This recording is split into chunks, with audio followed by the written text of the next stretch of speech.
Good morning, everybody.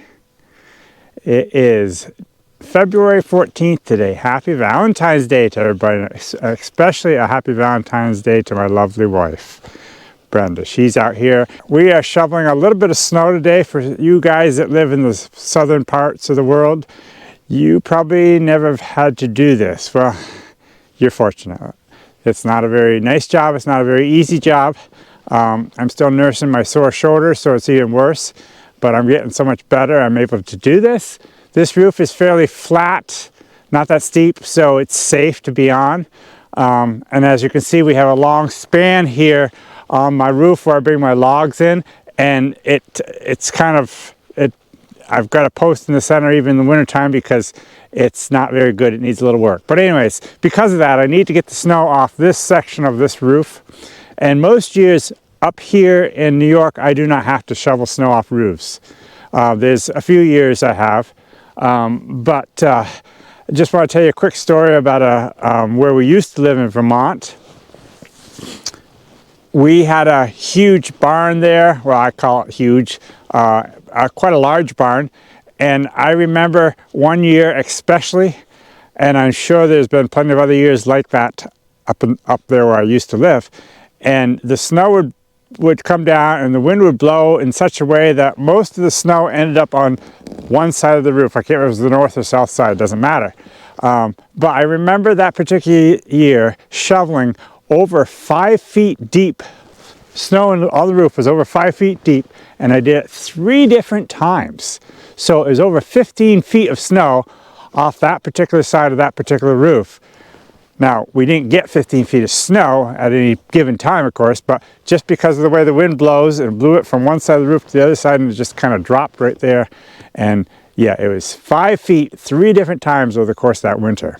Here, it's just nowhere near like that. We just don't live in the snow belt like we did back in Vermont, so we just don't get the snow generally. But we have a decent amount of snow on this roof right now. It's fairly hard packed, and also, this weekend we have a large snowstorm forecasted, 12 to 14 inches, and we just don't need that extra weight on this roof.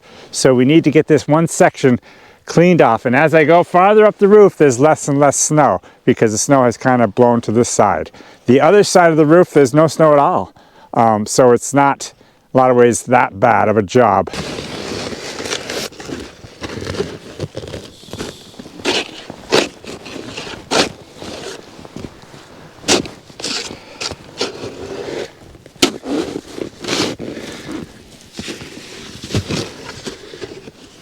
So I want to just show you guys how I do it anyways with the snow. When it sits here, it gets quite packed. So I just kind of go around like this. And then I try to give it a good pop like that. I got underneath this whole big block. And then with the shovel, if I just twist it in such a way, I can just slide it right down. Then I do the bottom.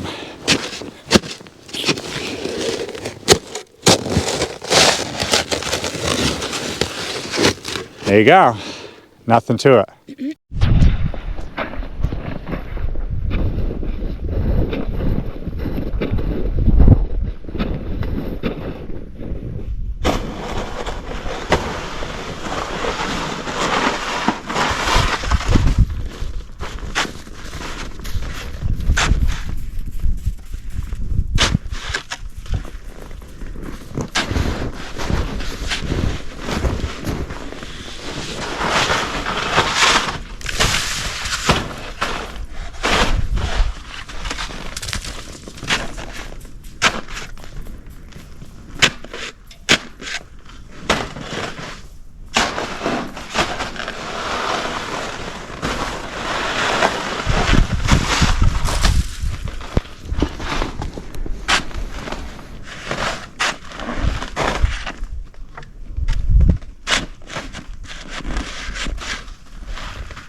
Jim just told me to put coffee on. He'd be right in.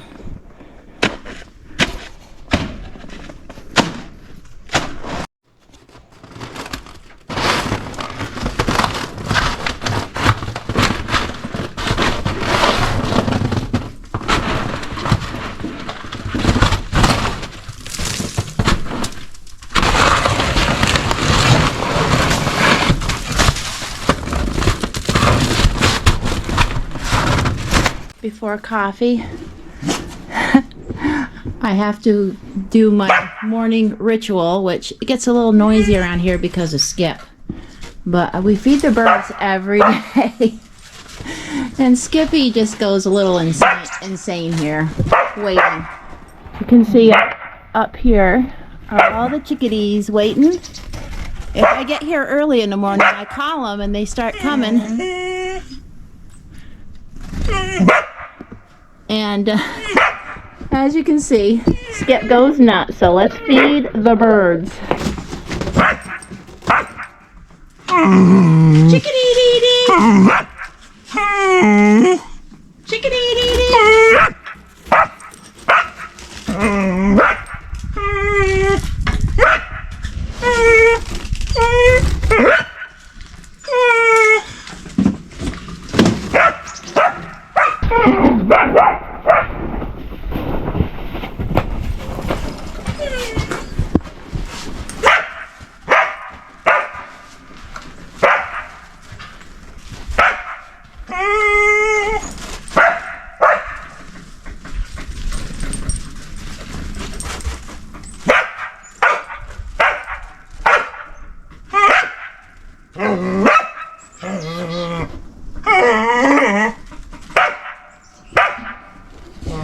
It's a good thing we don't have any close neighbors. They would go crazy. This happens every day.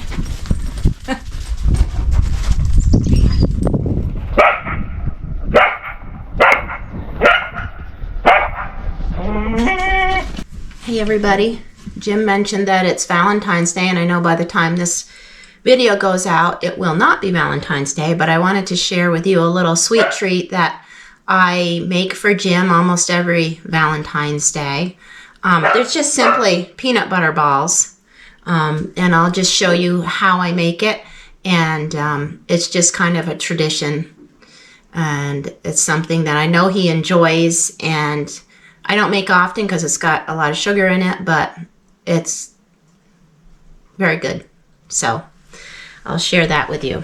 There are only 5 ingredients. Here's my little recipe card, and I will share that with you probably in the newsletter that comes out on Tuesday. So if you have not signed up for that, you can go to our website and sign up. It's free. Anyways, in these little peanut butter balls that I make, there is lots of peanut butter, and there is 1 stick of melted butter, which I have already done, and also there is confectioner's sugar, or also known as 10x sugar or powdered sugar, and maybe other names are given for this. It's just white powdered sugar. And then I put in a little dash of vanilla. So first I make the inside of the peanut butter balls, and then we dip them in chocolate. Okay, so here is the peanut butter and the sugar mixed together. There's a few little hard chunks of the confectioner's sugar that I'm trying to work out, which because I don't use it that often, so sometimes it does that. But anyways, I will just kind of, I have to form these by hand anyway, so I'm sure some of them will break up. And so I'm just going to put in the butter.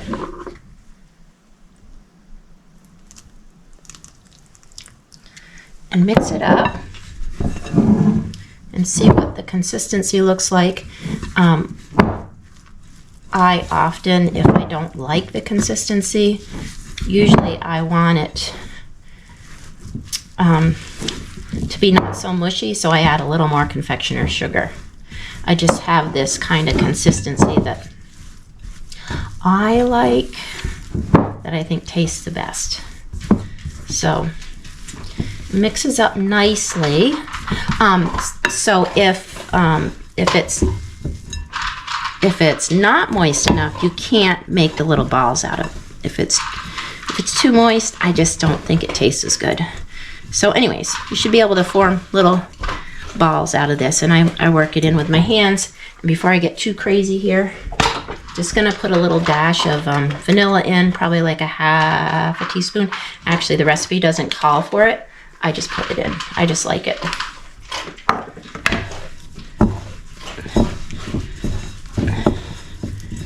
You can probably hear Skip in the background. He's decided to have a little snack over here. He was crunching. He's my right hand cooking man because if anything falls on the floor, he helps me out with that. Okay, so this is basically the consistency, and then I just form it into balls, which is what takes the time, which is why I don't make it that often. And then they're going to be ready to dip in the chocolate. Okay, so I am melting my chocolate. I put it in the microwave, which is chocolate chips, and I use about a bag of chocolate chips. When I do it, you might need a little more, you might need a little less, but I melt them in the microwave. You could also use a double broiler if you don't want to use the microwave. And I just put a little splash of oil on it. That helps the chocolate just be a little shinier. I used olive oil this time. I had been using butter, but lately it's made it seize up. I don't know if there's anything that has water in it, and chocolate chips, when you melt them, it does not mix. It will just seize right up and be yucky. So I used a little olive oil. You could use coconut oil. You could use shortening. I don't have any shortening in the house, but that works really great.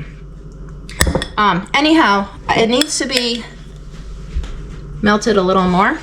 I'll show you when I'm done. Okay, it is ready to dip. It's very, smooth. And here's the balls. I rolled them all up and they're ready to just dip. I found it best to roll them all up so you're not trying to do two different things at once. So now comes the fun part. So I usually use a fork and just let some of the chocolate drip off, but they're still pretty covered. And then I just line them on this sheet, and since it's winter time, I can just put them outside to cool off quickly so that I can give them to my Valentines sooner. But you can also just let them cool off to room temperature. It just takes longer, or put them in the fridge if you so desire. And that's all there is to it, really. This is a nice relaxing thing to do. I could turn on my favorite podcast and listen to that. I'm going to give a shout out to a podcast right now because I love it. It's called Storytime for Grown-Ups. This woman reads classics and talks about them, and it's really fun. So if you want a good podcast to listen to, Trudy told me about that, and I love it. Well, guys, I am here right now with a friend of mine, Bud. He has come because we're doing some collar trading. I got a brand new 26-inch collar that he wants, and I need a 25. So that's what we're doing this morning. But while he's here, he's going to throw a harness on Bill for me so I can use him this afternoon. But also, he's got some more things on my setup that I have with putting the harness in the rafters that you've seen me do. So I am curious to see how that works out. So let's go see what he brought for me and see how it helps my setup. Why don't we just do this? Yeah. So Bud's grabbing the harness here and it's going to carry it over for me. And what we're going to be trying now is using what actually came with this pulley system, this coat hook type of thing. Yeah, it's called the spreader. Spreader, okay. And I made Jim some hooks out of just 9-wire. And his gamber and pulley system did not come with the proper rope. It's not long enough. to put the knot up where it belongs. So he's losing one pulley leverage. So if it was long enough, this rope here would go all the way up to the top and connect into there, and it'd even give me more leverage than I have now. Yes. Although what we have now is fairly easy to pull, and if we did that, I would run out of rope down here. Yeah. So we're gonna leave it as is. And also, it's not the nylon rope that most of them come with. So he's having problems with his locking system. Yes. If he had the proper rope, the block would flip up and hold itself. Right. So on mine, works well, so I thought I'd make Jim some hooks and let him try it. All I do is put these hooks in where the line goes through, and that holds the spreaders right, the eveners right wide open. And Okay, just a second though. This is set up that I'm going to be harnessing the horse up that way, so don't we have this backwards actually? well, you can turn it. Right, but not so well. So you want to go on this way. Yes. So I actually run my balls in front of the spreader Okay. and hook there. And do the same thing on this side. And of course my harnesses are a little different. But then I take a second hook and hook into the back strap on each side. And mine have a little more curl on the spreaders.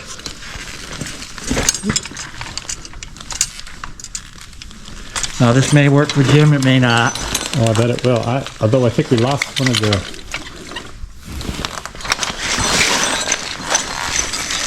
Oh, there it is. And I do the same thing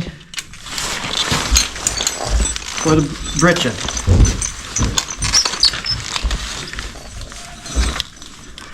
Like I said, mine has a little better.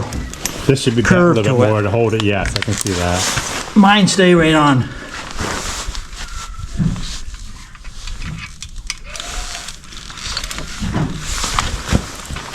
Whoops! Look at that. And Bud, look at this. what'd you get? I think maybe I just caught it on there or something. Oh, no kidding. Long ways from my heart. Okay. So anywho, My goodness, that really spreads those hames apart. I'm surprised it spreads those hames so much. So the balls stay in front or behind well, that normally? mine You like to have them that I have them there, but it really doesn't matter. Right, no. But yeah, and mine lays in a little different. And actually, I made mine longer hooks to try, Okay. and then I shortened them up so it's just so I had a little bit more headroom because I got mine right in front of the stalls. Okay. And I tried them in my stalls, not quite enough headroom, Okay. so I got them like just on the alleyway, and they're walking right under them when they come in and out. Perfect. At some point, I need to get over there and show you. Bud just put up a brand new barn too. If you guys recall, a couple years ago now, I think it was, I actually had Bud on one of our videos because of your stagecoach. Remember yes, that? yes. I forgot about that. It was at the museum. Yeah. So, Bud's not new to this videoing. No. Anyways, I'm very pleased with this, and I'm also very pleased and very surprised at how much this spreads those hames, so I will not have to use that piece of wood that I've been using. And then everything's on top of the horse. There's Yes. nothing underneath. Yep. I see some of the mule guys put a strap underneath all this. My tug fell off, but just up there. Okay. So, And of course I can leave mine hanging once I pick them up. right. So you actually have more than one. I have 3 set up right now. Do you one for really? each horse. And Wow. That is pretty neat. I'll have to so- get over there. and they're going to stay there on a Right. daily basis. So that's where they hang. Yeah. Wow. So this is how hard this pulls. So grab it and you compare. Yeah. I mean, it's fine, What? but yours pulls. And it almost feels like it's dragging up there with that not going Right. Well, sometimes it does. Uh-huh. And I have to flip it over the top of that to make it come through. But anyways. Mine seems to hang a little better than this for whatever reason. Maybe if you position those hooks a little bit different somewhere else. Like maybe although right they look really pretty darn good the way it is. well, the hangs look good.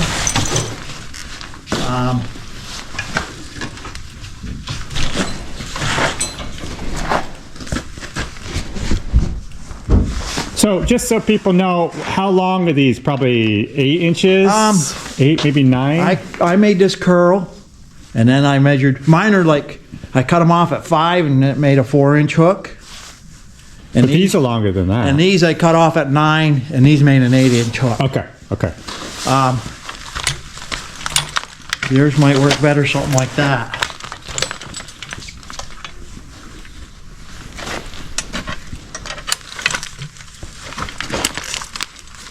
And you can twist these. Right. Once you get them.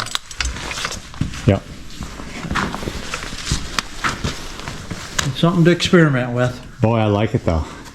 So you're planning on leaving yours right in place and just continually harnessing your horses that way? Well, when I'm home. Yeah. Yep. Well, that's wonderful. Someday I'm going to get old. No. I'll be 70 this year. Hey, these things like this are great things to plan for. Yeah. Because it's sometimes, if you don't get old, you're going to get shoulder problems. They're already here. Yeah. Okay. Well, this is wonderful. Let's go throw a harness on Bill, so I have him for this afternoon. Okay. Is this his harness? No, this is Baron's. So we'll just leave this right here. And so I want you to take that collar, take it home, try it. Sure. And then tell me what you think, and then we'll go from there. Okay. Yep. Sounds good. Alrighty. Okay, I just brought these in from outside and they got chilled a little bit, and I'm putting them into a little tin for Jim. And they last really good, and there's a lot of them, so he should be happy about that. Also, I'll probably give a little plate of them to Trudy and Abby to tell them I love them too today.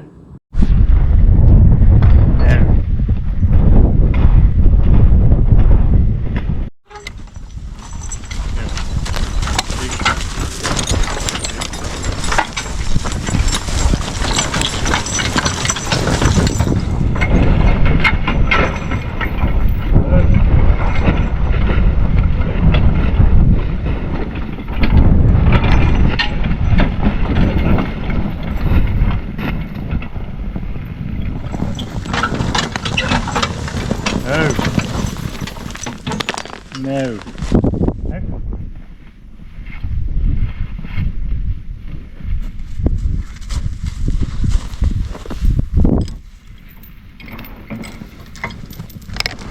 Bye. Bye. Hey.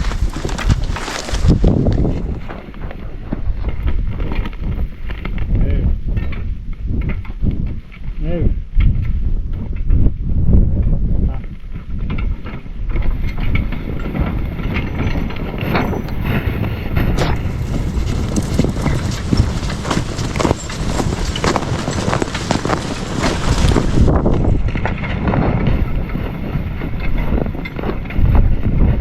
This is going to make a nice walking path for me, but I'm not keeping up with Billy today.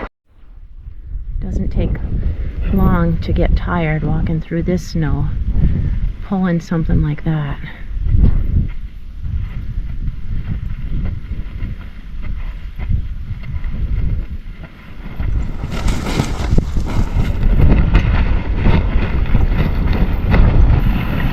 So Bill probably has been worked the least of anybody since Jim's accident, and Jim is starting to get itching to get back to work, and he wants to just make sure Bill doesn't get too far out of shape. It's one of his main workers. What they're doing right now is probably going to be heading down to the pond. Jim has some ideas about how he might be able to flood the pond, and we got some supplies today, and he's going to go down there and check it out, and we'll be sharing more with you about that later. It's amazing how much easier it went as soon as Bill got on a trail and not going through the snow. That's gonna change right now. So here we are down at the cabin. Jim got here way before me. Wow, Billy got them here. And it's been cold here in northern New York. And yet, we still have 6 inches of slush out here on this pond. What a conundrum. I don't understand it. Just don't understand it. We thought maybe Jim had it fixed because he closed the inlet. But look at that. That is insane. I hold my boots. I don't want to go out. Don't do it. Bummer. Any ideas of what you might do? Does anybody out there in TV land have any ideas why this is doing this? Let us know. It's been this way all winter. I can't seem to freeze this pond. We made this pond bigger so we'd have a bigger place to skate. So excited, and we've never been able to use it yet. And it's, what is it, around 20 degrees today? I mean, it's been plenty cold enough. And look at it. It's okay over here, not over there. Solid right here, then you step in the mud. Come on. Solid over there too, and a solid over here. So it's right in the middle? Oh. Anyways.